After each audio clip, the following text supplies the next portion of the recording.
Gente, Kirlane vai explicar para vocês esses elementos da narrativa que aparecem nessa semana em uma atividade que vocês vão ter que ler o texto A Lenda do Gachorro. E aí, esse texto A Lenda do Gachorro, ele é escrito em prosa, né? Uma formação de parágrafos. Isso a gente já conversou desde o primeiro bimestre, desde o início do ano letivo. E aí, esse texto ele é construído no tipo de narrar. Né? E o que é narrar? O que é narrar? Narrar é você contar acontecimentos, ações que são realizadas por personagens, sejam personagens fictícios ou reais. O tempo todo nós narramos acontecimentos, né? Quem não gosta de uma boa história? Quem não gosta de contar uma história, seja ela real ou ficcional, né? E quem conta é, narrando usa alguns elementos que são esses que eu vou mostrar para vocês, certo? E aí, vamos ver aqui a ficha narrativa, que é o que Fernando já falou. Vocês vão ler o texto A Lenda do Gachorro e vão preencher a ficha no caderno de vocês com esses elementos que aparecem na ficha. Não são só esses, né?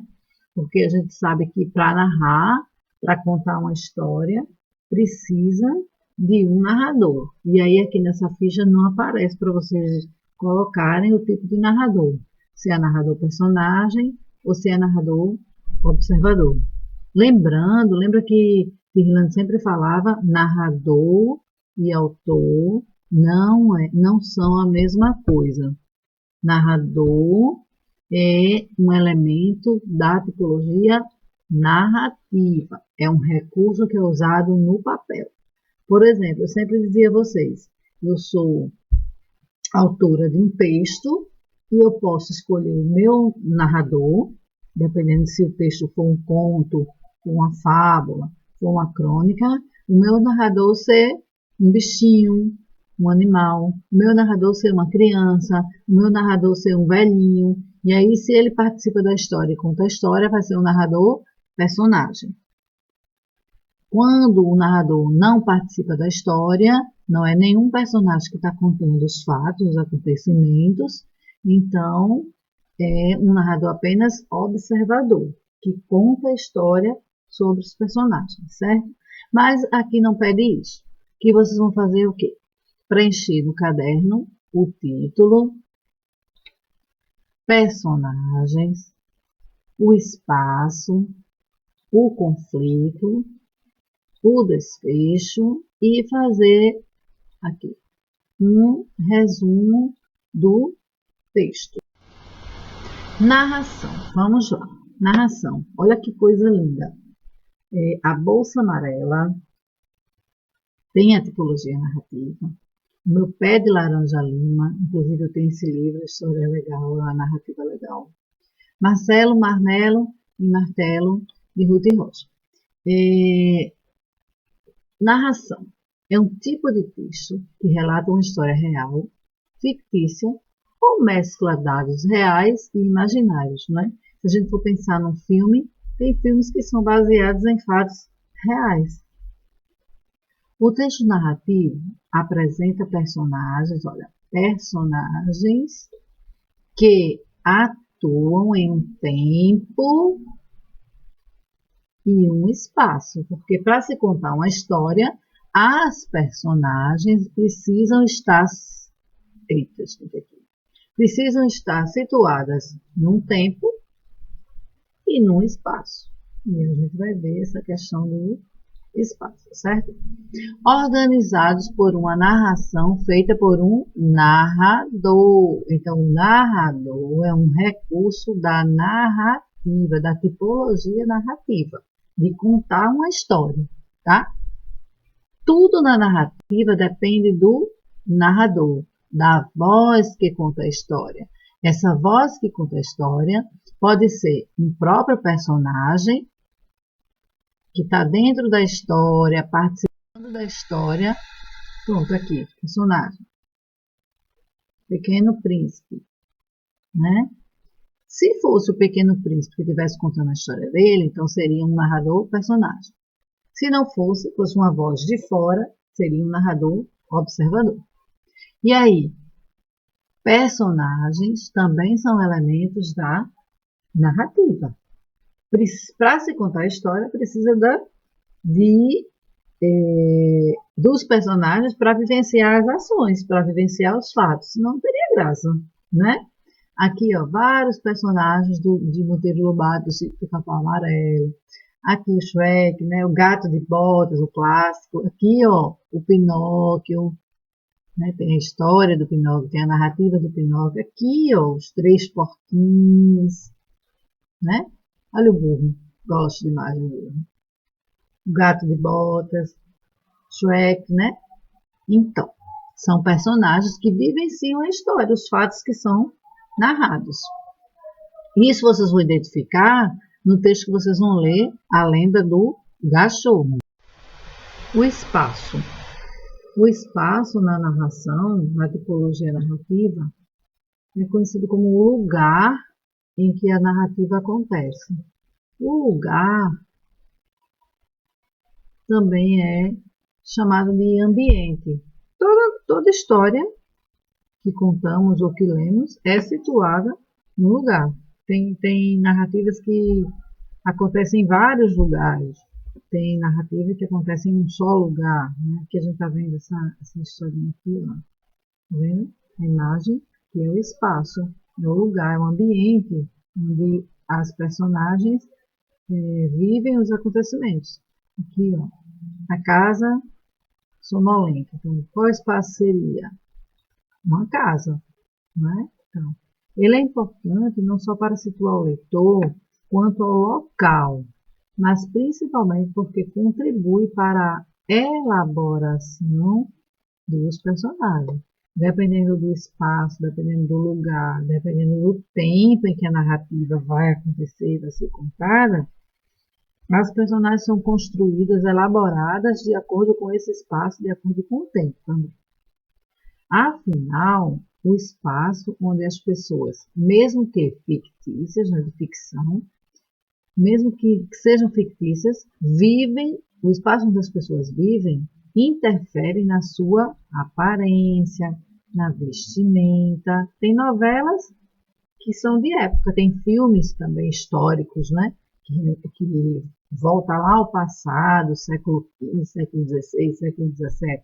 E a vestimenta tem que ser de acordo com a época, os móveis têm que ser de acordo com a época, a maneira de se comportar, de agir, de falar, até a própria língua muda também. Os costumes, as oportunidades, as atividades e até mesmo a personalidade da personagem que é construída está ligado à questão do lugar, do espaço onde ocorrem os acontecimentos que são narrados. O conflito. Vamos pensar em conflito como um problema que acontece dentro da narrativa e que prende a atenção do leitor. Está lendo, para a narrativa ser boa mesmo, ela tem que ter um bom conflito para a gente ficar lá, querendo saber o que vai acontecer, como é que vai terminar a história. Isso também acontece nos filmes. Quando o filme é bom, quando a narrativa é boa no filme, prende a nossa atenção, né? A gente não quer nem sair de frente da tela, não quer perder nada para ver o final. Como vai terminar o desfecho? Então, o conflito. Situação de tensão entre os personagens da narrativa, né? Existe uma tensão. Então, você vai tentar identificar lá na lenda do Gachorro o que aconteceu, qual foi o problema que aconteceu, qual foi o conflito. Um acontecimento responsável por modificar a situação inicial, que é o começo da história, a situação inicial dos personagens, exigindo algum tipo de ação. Um clima de tensão que se organiza em torno dos fatos e os faz avançar. Né? Acontece um problema e aí os fatos são organizados dentro dessa tensão, desse problema, e vai avançando até chegar a um desfecho, a um final da história. Se não houver conflito, a narrativa fica reduzida a um relato, a uma sequência de fatos que não despertarão, olha só aqui, gente, ó, não despertarão o interesse dos leitores. Dos leitores. Então, a narrativa, quando é boa, tem lá uma tensão, tem um conflito, e a gente vai lendo para saber como é que termina aquela história. Certo? Vamos seguir. Seguindo na aula. E o desfecho? O que é o desfecho? É a solução do conflito. Tem lá, vamos pensar em conflito como um problema, né? E aí esse problema vai sendo desenvolvido lá dentro da história e depois a gente tem que chegar a um final. Então, o desfecho é a solução do conflito produzido pelas ações dos personagens. É o final da história, é o final da narrativa. Olha aqui como termina a lenda do cachorro. Estufou o peito penudo, preparou a voz de veludo e com o coração a mil abriu o bico e latiu. Isso mesmo, au au em alto e bom tom. Embora contra a natureza, não foi nenhuma surpresa. A partir daquele dia, toda noite ele latia, varando a madrugada e acordando a cachorrada. Gente, essa narrativa é muito legal. Isso aqui é o final. Leiam toda, vocês vão gostar. E o resumo do texto? Vocês vão fazer, vocês vão ler a história, entender a narrativa. E aí, essa narrativa aqui, da lenda do cachorro, que está lá na atividade dessa semana. E vocês vão, o que é resumir? Fazer um resumo. Escrever com poucas palavras a história que foi desenvolvida pelo autor. No resumo, você não deve acrescentar comentário seu, pessoal, opinião pessoal sobre o que você achou da história. Não, você não vai fazer isso, certo? Dar a sua opinião. Eu gostei da história por isso, porque achei legal, o pintinho latir. Não. Você vai apenas recontar a história com poucas palavras. Apresente as ideias principais e como termina a história. Você não precisa dar a sua opinião, se você gostou, se você não gostou. Porque isso aí é uma outra maneira que a gente chama de resenha. E a Tirlane ainda vai trabalhar com vocês resenha. Resumir o texto é você escrever com poucas palavras, essa história aqui, que vocês vão ler, certo?